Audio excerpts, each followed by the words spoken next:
안녕하세요.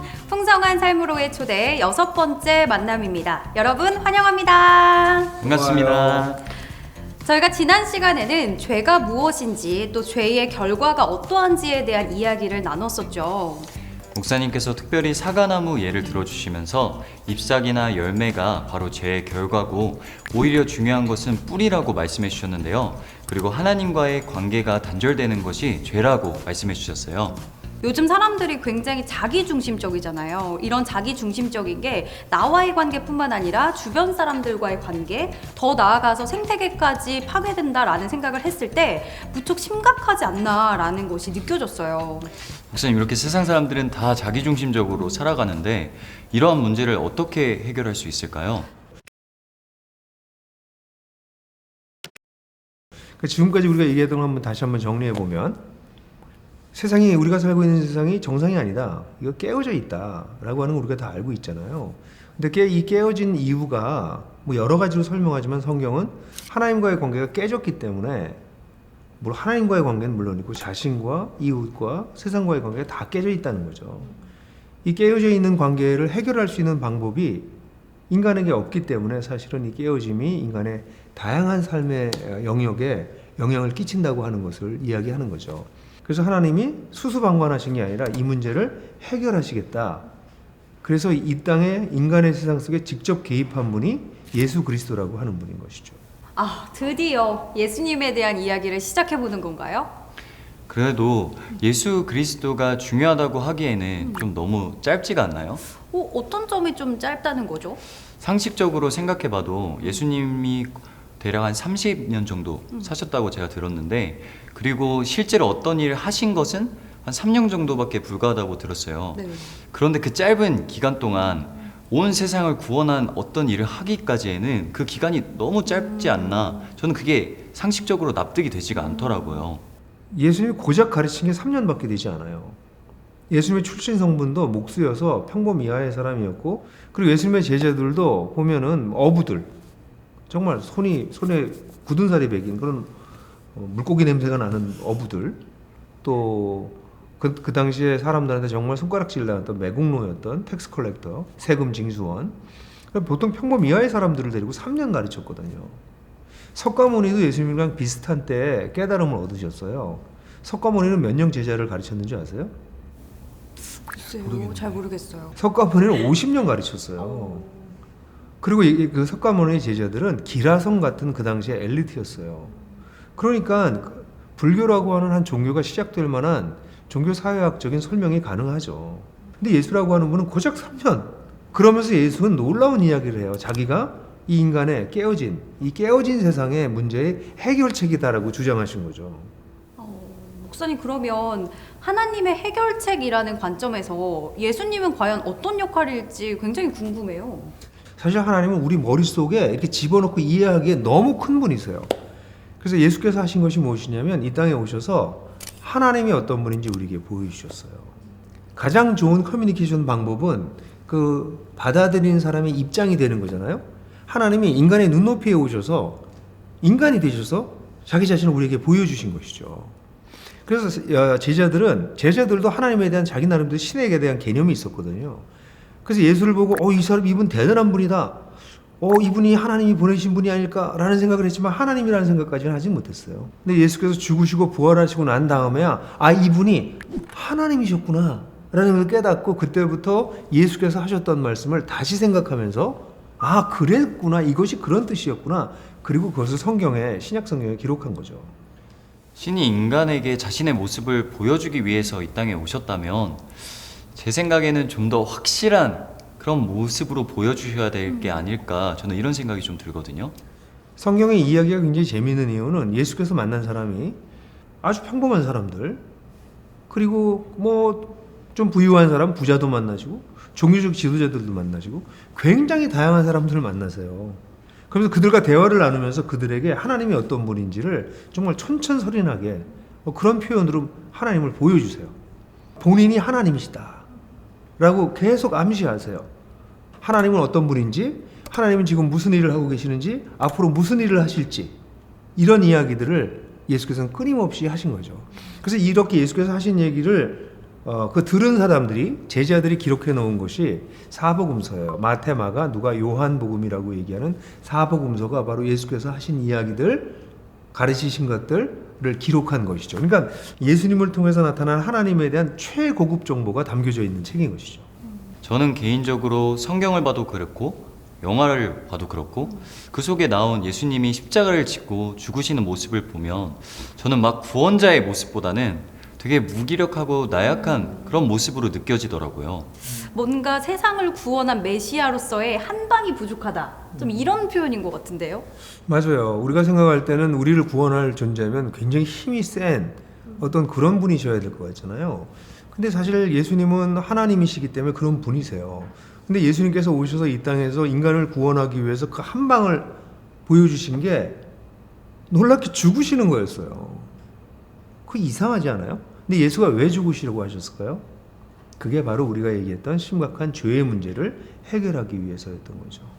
인간의 우리가 경험하고 있는 모든 깨어짐, 우리의 인간의 공경, 이 심각한 문제의 근원적인 이유가 깨어짐이고 깨어짐의 그 원인이 우리가 죄라는 얘기를 했었잖아요. 이 죄의 문제는 우리가 해결할 수가 없어요. 우리가 잘못한 이 죄의 대가를 누구도 대신 져주질 않아요. 근데 하나님께서 내가 대신 지겠다. 그리고 예수께서 오셔서 그 죄의 대가를 자신이 지시고 우리 개인 그리고 인류의 죄의 대가를 지시고 죽으신 것이죠. 이건 놀라운 얘기긴 해요. 하나님이 인간을 위해서 죽었다. 이게 기독교의 핵심 가르침입니다. 인간을 위해서 하나님께서 대신 죽으셨다는 그 사실이 저한테는 어떻게 보면 신화 같기도 하고 반대로 생각하면 또 너무 지나친 과장이 아닐까 이런 생각이 들어요. 왜냐하면 전지전능하시니까 그냥 다시 새롭게 시작하시면 되지 굳이 하나님께서 우리를 위해 대신 죽기까지 하셔야 될까요? 아니 잘 생각해 보세요. 하나님을 무시하고 나 중심적으로 내 맘대로 살던 사람이 어느 날 그럼 지금부터 당신이 하나님 다시 하시죠 뭐 이렇게 얘기할 수 있을까요? 좀 이해를 돕기 위해서 여러분 학교에서 선생님 말 안 듣고 마음대로 지내던 학생이 뭐 공부도 안 하고 숙제도 안 하고 이러던 학생이 나중에 선생님 취급도 안 하다가 선생님한테 제가 좀 잘못 생각했네요. 선생님 지금부터 선생님 하시죠. 좀 더 심각하게 우리 사회에서도 그렇지만 사회에 여러 가지 문제를 일으키고 고통을 일으켰던 사람들이 있잖아요. 그 사람들이 잊어주세요. 지금부터 잘할게요. 되나요? 안 되죠. 우리는 우리 속에 본능적으로 정의의 개념이 있어요. 잘못한 것에 대한 대가를 지불해야 된다. 그것이 정의죠. 정의로운 하나님께서는 그 대가를 너희가 지불해야 된다라고 말씀하셔야 될 뿐인데 그분이 뭐 어떻게 하신 거냐면 너희가 지불할 수 없으니 내가 대신 지불하겠다. 그래서 그분은 이 땅에 오셔서 자의적으로 죽음을 택하신 것이죠. 이것이 사복음서의 핵심적인 가르침입니다. 그런데 듣다 보니까 하나님이 죽어야 이 죄의 문제가 해결된다라는 것이 그만큼 죄의 문제가 정말 큰 문제다라는 것처럼 느껴져요. 저는 아무리 그래도 세상을 창조하신 창조주이신데 하나님이 꼭 그래야만 한 이유가 있을까요? 저는 계속 궁금증이 생기는데요. 우리가 살고 있는 세상을 보세요. 인간이 인간에게 저지르는 죄악들, 작은 것으로부터 큰 것까지 결코 간단치 않아요. 이 거대한 죄의 문제를 하나님께서 그냥 없었던 걸로 하자. 그냥 양이나 몇 마리 죽이렴. 이렇게 해서 문제가 해결될 수 없었기 때문에 그 심각성 때문에 하나님께서 대신 죽으신 것이죠. 그뿐만 아니라 그 대신 죽으셨다라고 하는 말 뒤에는 하나님이 우리를 향해서 가지고 계신 엄청난 사랑이 있는 거죠.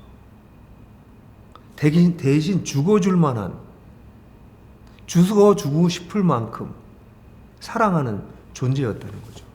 그러니까 이런 하나님의 사랑을 예수의 죽으심을 통해서 우리에게 보여주시고 그 사랑을 우리가 받기 시작할 때 그 사랑을 흠뻑 받게 될 때 도대체 내가 뭔데 나라고 하는 존재가 뭔데 하나님이 나를 이렇게 사랑하시는 거지? 그러면서 변화될 수 있는 기여가 생기는 것이죠. 하나님이 인간을 멀리 떠나서 이렇게 팔짱을 끼고서 이렇게 구경하고 있는 신이 아니세요. 하나님은 인간이 되셔서 인간 세상 속에 오셔서 고통을 겪으시고 인간을 위해서 대신 죽으시고 그리고 부활하셔서 자신이 하나님이시라는 것을 드러내신, 그래서 그 하나님의 다스림 밑으로 들어가는 사람들을 다른 종류의 삶을 살 수 있도록 이끌어 주실 수 있는 그런 분이라는 것이죠. 목사님, 그러면 예수님의 죽음과 부활로 죄의 문제가 다 해결된 건가요? 그럼 저희가 할 일은 없는 건지. 두 분도 그렇고 또 영상을 통해서 이 이야기를 듣고 계신 분들도 그렇지만 하나님은 굉장히 여러 가지 통로를 통해서 내가 너를 사랑한다. 네가 나를 중심으로 인생이 회복되길 바란다라고 하는 메시지를 계속 던지세요. 여러분들 친구를 통해서 그럴 수도 있고 뭐 책을 통해서나 영상을 통해서나 어떤 이야기를 통해서나 다양한 방법으로 하나님께서 그렇게 얘기하시죠. 그래서 이것이 너무나 좋은 소식이어서 복음이다, 굿뉴스다, 기쁜 소식이다 그렇게 우리가 표현하죠. 사실 인간, 개인과 우리 인류가 겪고 있는 곤경, 이 문제를 우리가 풀 수 없기 때문에 하나님께서 하나님의 해결책을 주셨지만 그 해결책이 유효해지는 것은 우리가 인격적으로 반응할 때이지 자동적으로 되는 것이 아닙니다. 하나님이 인간을 인격적으로 만드셨기 때문이죠. 하나님과의 인격적인 반응에 대해서 계속 설명해 주셨는데 제가 아직 잘 감이 안 잡혀서 혹시 구체적으로 어떤 것이 있는지 좀 설명해 주실 수 있나요? 내가 내 생명을 바쳐서 강희야 너를 사랑했다. 너를 살리고 싶었다. 네가 나 없이 이렇게 허무하게 세상을 쫓아서 사는 것, 다른 사람과 끊임없이 너를 비교하면서 살아가는 것, 그거 내가 원하지 않는다. 네가 나에게 돌아오길 원하는데 네 스스로 돌아올 수 없으니 내가 너를 위해서 돌아올 수 있도록 대신 죽었단다. 내가 생명을 바쳐서 너를 사랑해서 너를 초대한단다. 내가 너한테 풍성한 생명을 주고 싶단다. 그래서 하나님께서 더 이상 너에게 분노하고 너를 심판하는 존재가 아니라 나를 중심으로 해서 인생이 전체적으로 재편성되는 그런 존재로 너를 만들고 싶단다. 목사님, 보통 한 사람의 사랑을 받아들일 때는 기쁜 마음도 있지만 살짝 부담스러운 마음이 같이 들기도 하거든요. 근데 하나님께서는 우리를 죽기까지 사랑한다 이렇게 말씀하시니까 저한테는 기쁨보다는 부담스러움이 조금 더 많은 것 같아요. 이건 너무 커서 받아들이기가 어려워. 삼키기엔 너무 커. 그죠? 이렇게 쉽게 받아들이기에는 이런 질문이 안 던져질 수 없는, 하나님이 날 그렇게 사랑한다고?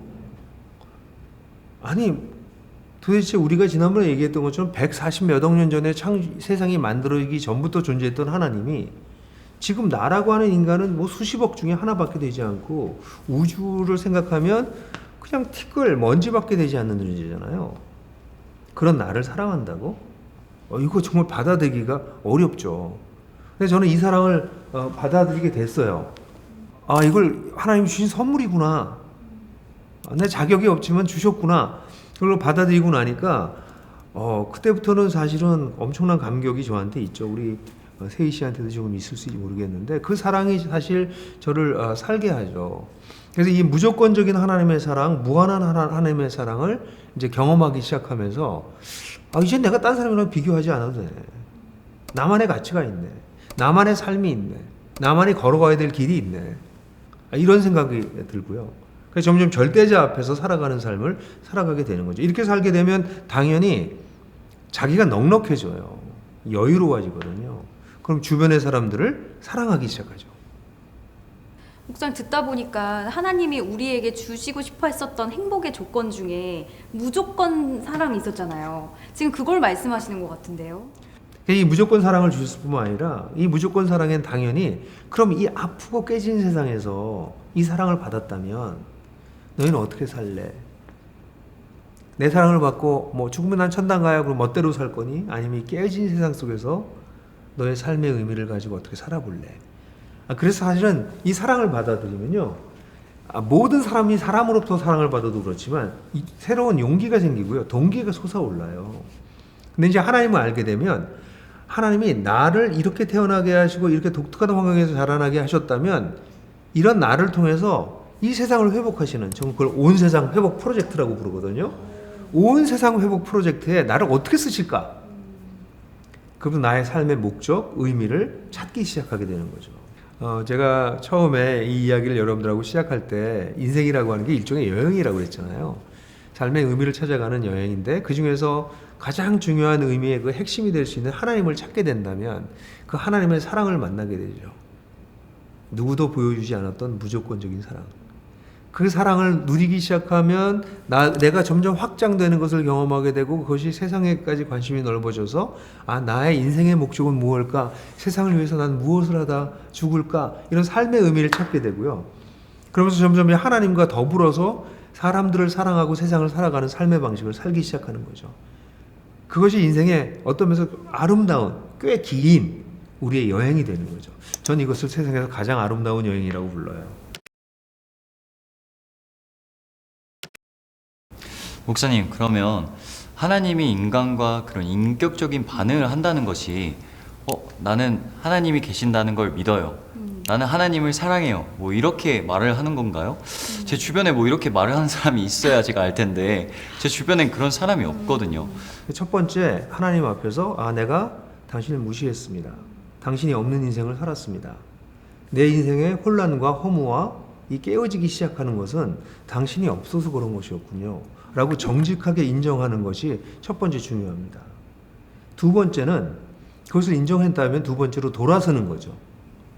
나 이제부터는 하나님께로 돌아서서 하나님이 중심이 된 삶을 살아보겠습니다. 뭘 다르게 표현하면 하나님의 다스림 아래에서 살아가겠습니다. 라고 하는 건데 이거를 성경적인 언어로는 회개라고 그래요. 회개를 사람들이 눈물을 흘리고 눈물 짜고 이러면서 후회하는 거라고 생각하는데 그게 아니고요. 회개의 핵심은요. 돌아서서 방향을 전환하는 것입니다. 지금까지 하나님 없이 살았던 삶이 이제는 하나님 중심의 삶으로 돌아서겠습니다라고 결단하는 것이 회개인 거죠. 그게 두 번째예요. 그래서 세 번째에서는 이제 하나님의 다스림 아래에서 살아가겠습니다. 당신이 주인인 삶을 살아가겠습니다. 이제 제 마음속에 오셔서 저희 주인이 되어주시고 제 인생을 이끌어 주십시오. 이렇게 예수님을 영접하는 것이죠. 정리하자면 제가 돌아서서 결단을 하고 내가 내 삶의 주인이 아니라 하나님이 내 삶의 주인이다 라고 먼저 인정을 한 후에 그 하나님 나라의 다스림을 같이 경험할 수 있다는 그 말씀이신 거죠? 아주 정확하게 정리하셨어요. 근데 아주 중요한 건 우리가 돌아서서 결단해서 하나님의 다스림 밑에 들어가서 새로운 삶을 살 수 있는 근거가 사실은 내가 결단해서가 아니라 하나님이 나를 위해서 대신 돌아가셨기 때문에 그런 결단을 내릴 수 있는 자격이 주어졌다는 것을 깨닫는 것이죠. 그래서 사실 이렇게 정말 결단하면 그 다음에 어떤 일이 벌어지냐면 하나님의 영이 그걸 성령님이라고 그러는데요. 성령님께서 우리 가운데 오세요. 하나님께서 그렇게 약속을 하셨어요. 그럼 이제부터는 너 가운데 내가 거하겠다. 그러니까 너를 인도하겠다. 너를 보호해 주겠다. 내가 누군지 알려주겠다. 내가 지금 하고 있는 일이 어떤 건지 보여주겠다. 그래서 그 하나님께서 지금부터 우리를 이끌어가기 시작하시는 거죠. 그래서 하나님과 함께 다른 종류의 삶을 살기 시작하는 거예요. 다른 종류의 삶이 시작되는 것을 도와주는 분이 바로 성령님이신 거죠. 저는 하나님, 예수님까지는 알고 있었는데 제가 모르는 성령님도 계셨군요. 맞아요. 성령님이 우리한테 중요한 이유는요. 사람들이 오해해요. 기독교는 죽어서 천국 가는 종교라고 생각하는데 그게 틀린 말은 아닌데요. 그건 마지막에 일어나는 일이고 사실은 살아서 하나님 중심으로 살다가 그래서 하나님과 동행하다가 하나님과 아름다운 여행을 가다가 그러다 그분 품에 안기게 되는 것. 그래서 성령님이 굉장히 중요하죠. 우리가 하나님과 동행할 때 우리를 도우시는 분이시기 때문에. 네. 핵심적인 이야기를 다 들었는데요. 두 분의 반응은, 마음의 반응은 어떤가요? 저는 기독교가 세상과 제 인생을 설명할 수는 있겠다라는 생각이 드는데요. 아직은 예수님이나 하나님을 제 마음속에 어떻게 생각하고 받아들여야 될지가 아직은 조금 혼란스러운 것 같아요. 저는 조금 마음에 기쁨이 있기도 하면서 한편으로는 그동안 하나님이 정말 내 안의 중심이었나? 라는 질문을 스스로에게 던져보게 되는 것 같아요. 맞아요. 이런 아주 어마무시한 얘기예요. 사실은 하나님이 우리 인간을 향해서 무슨 일을 하셨냐 하는 얘기가 인간이 만들어낼 수 있는 거대 담론이라고 그러잖아요. 이 거대 담론, 인간이 가지고 있는 이야기 중에서 좀 가장 큰 이야기일 거예요. 이런 이야기를 듣고 난 다음에 사람들이 보일 수 있는 반응은 5가지 정도가 될 수 있어요. 첫 번째는요, 기뻐하는 거예요. 이미 이야기를 알고 있어요. 들었어요. 하나님이 자기의 주인이세요. 그러면 이런 얘기를 들으면 그거 다 아는 얘기야 또 들어? 이러지 않아요. 자기가 생명을 얻었고 삶의 의미를 얻었고 무조건적인 사랑을 받았던 이야기이기 때문에 이 이야기를 들으면 다시 너무 기뻐하는 거죠. 내가 부족하지만 다시 드는 걸 기뻐하는 첫 번째 반응 rejoice라고 말할 수 있어요. 두 번째는요. 그 기쁨을 과거에 경험한 적이 있어요. 그래서 하나님을 좀 따라갔어요. 그러다가 또 세상이 보이니까 약간 마음이 흔들려서 세상으로 또 다시 견나가서 하나님이 주인이 아닌 상태로 다시 돌아가. 이건 물론 자주 있는 일인데 이거 심각하게 약간 바깥으로 빠진 거죠. 그랬다가 어느 순간에 잘못 살았구나. 그래서 다시 이야기를 듣고선 recommit 하는 경우가 있어요. 재헌신한다고 그러거든요. 그래서 나는 옛날에 하나님을 따르다가 이 길을 놓쳤구나. 내가 왜 그랬을까? 하나님 죄송해요. 당신께 다시 돌아갑니다. 라고 하는 것이 리커밋이라고 말할 수 있죠. 세 번째는 예수님을 처음으로 영접하는 것이에요. 예수님을 영접한다라고 하는 것은 하나님이 주인이 아니었던 것을 깨닫고 내 인생에 하나님이 주인이 되셔야 되는데 이 주인이 될 수 있는 힘이 나한테 없지만 예수님이 하신 일 때문에 내가 하나님을 내 마음에 모셔드릴 수 있구나 라는 것을 알고 그분을 진심으로 받아들이는 거예요. 교회를 다니는 것과 이거는 좀 다른 것이에요.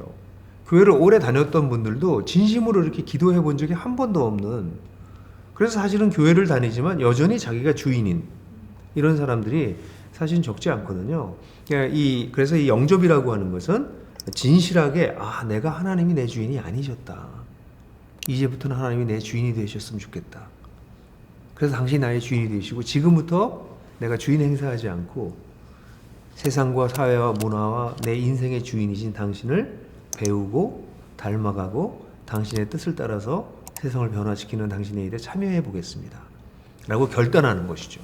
저는 그동안 기독교가 말하는 영접이라는 말의 의미에 대해서 잘 이해가 어려웠었는데요.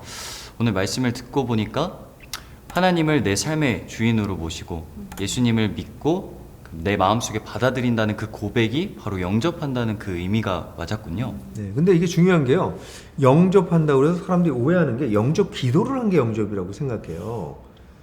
그렇게 기도만 한번 해주면 영접하는 건 줄 아는데 그거는 아니에요.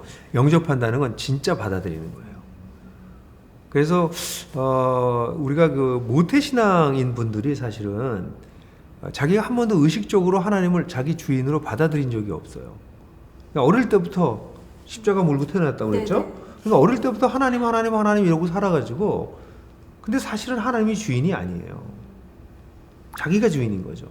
근데 이런 사람들이 이런 이야기를 들으면 진지하게 나는 교회를 다녔지만 하나님이 내 주인이 아니셨구나. 그리고 하나님을 영접하셔야 됩니다. 하나님을 영접한 사람들한테 무엇이 주어진다고 그랬죠? 누가 주어진다고 그랬죠? 성령. 성령님이 주시잖아요. 그래서 영접한 사람들은 자기 속에 들어오셔서 새롭게 일하시는 성령님과 함께 인생을 살아가는 다른 종류의 인생이 시작되는 것이죠. 그게 영접인 것이죠.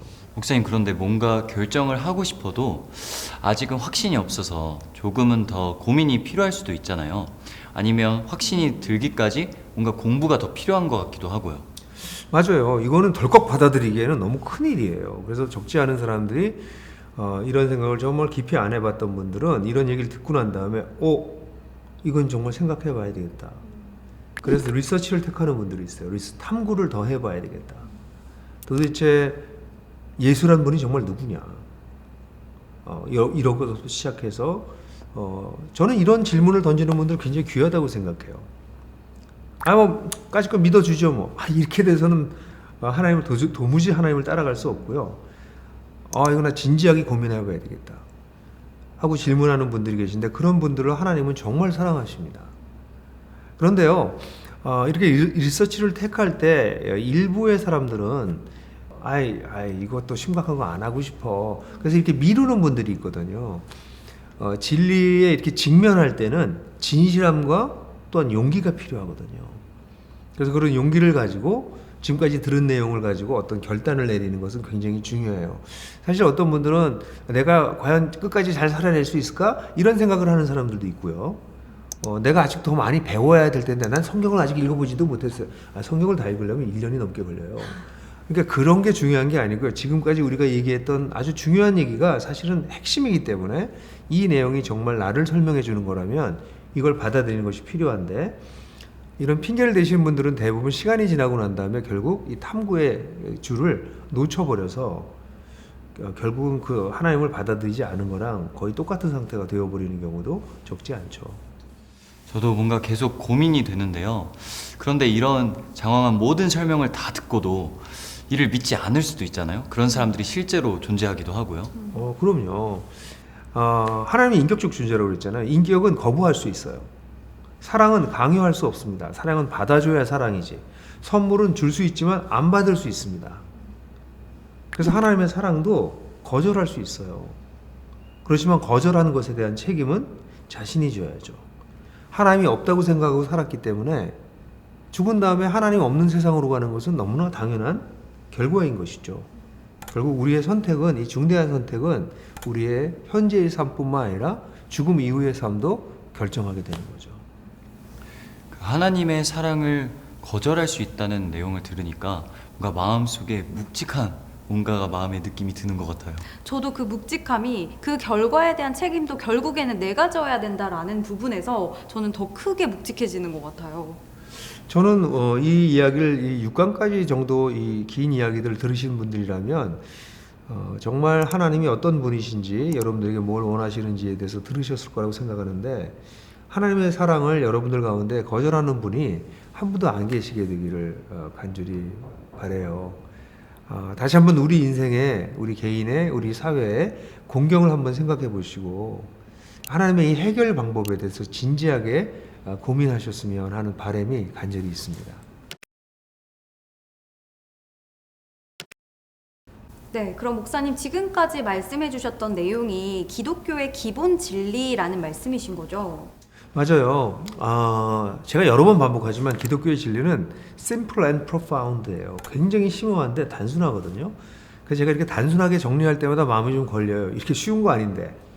그렇지만 적어도 심플하게 네 가지로 요약할 수 있습니다. 첫 번째, 하나님이 나와 세상과 우주와 존재하는 모든 것을 만드신 주인이시다.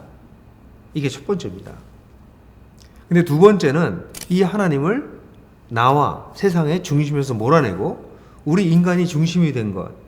그래서 결국은 세상이 깨어짐, 온갖 고통이 존재할 수밖에 없는 것이 문제이고 그것이 바로 죄다. 그게 성경에서 얘기하는 죄다. 이게 두 번째입니다.